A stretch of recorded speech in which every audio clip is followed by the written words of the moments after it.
ಜನತೆಗೆ ಗಣರಾಜ್ಯೋತ್ಸವದ ಶುಭಾಶಯಗಳು. ಈ ದಿನ ಏನು ಬೆಳಗ್ಗೆ ಕ್ಲಾಕ್ ಟವರ್ನಲ್ಲಿ ಧ್ವಜಾರೋಹಣ ನೆರವೇರಿದೆ.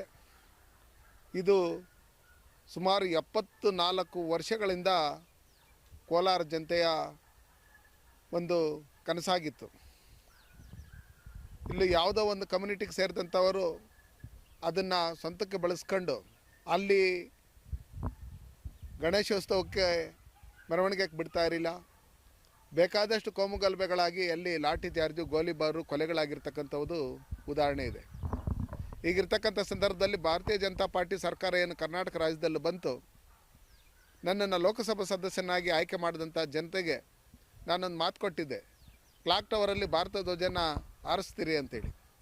ಅದರಂತೆ ಕರ್ನಾಟಕ ರಾಜ್ಯದಲ್ಲಿ ನಮ್ಮ ಸರ್ಕಾರ ಇತ್ತು, ನಮ್ಮ ಮಂತ್ರಿಗಳಿದ್ದರು,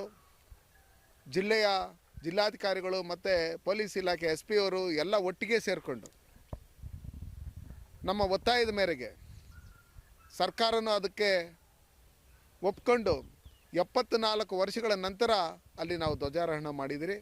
ಇದಕ್ಕೆ ನಮ್ಮ ಕರ್ನಾಟಕದಲ್ಲಿರ್ತಕ್ಕಂಥ ಜನ, ನಮ್ಮ ಕೋಲಾರದಲ್ಲಿರ್ತಕ್ಕಂಥ ಜನ ತುಂಬ ಖುಷಿ ಪಡ್ತಾ ಇದ್ದಾರೆ. ಯಾಕಂದರೆ ಈ ದೇಶದಲ್ಲಿ ಏನು ಲಾಲ್ ಕಿಲಾ ಬಿಟ್ಟರೆ ಜಮ್ಮು ಕಾಶ್ಮೀರದಲ್ಲಿ, ತದನಂತರ ಏನು ಜಿನ್ನಾ ಸರ್ಕಲ್ ಅಂತೇಳಿ ಮಾಡಿದರು ಆಂಧ್ರ ಪ್ರದೇಶದಲ್ಲಿ, ತದನಂತರ ಅವೆರಡೂ ಚೇಂಜ್ ಆಗಿದ್ದಾದಮೇಲೆ ಚೇಂಜ್ ಆಗಿರ್ತಕ್ಕಂಥದ್ದು ನಮ್ಮ ಕೋಲಾರದ ಕ್ಲಾಕ್ ಟವರು.